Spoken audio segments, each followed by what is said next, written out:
You ask Tiger to solve. This deals with linear equations with one unknown. The final result is a equals -23/3.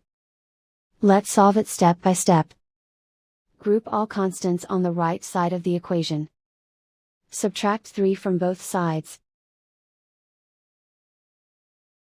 Simplify the arithmetic. Convert the integer into a fraction. Combine the fractions. Combine the numerators.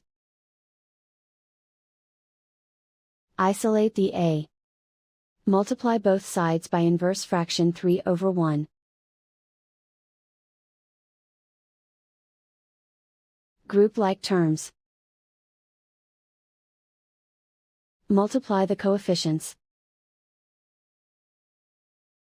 Simplify the fraction. Multiply the fractions. Simplify the arithmetic. And so the final result is a equals -23/3.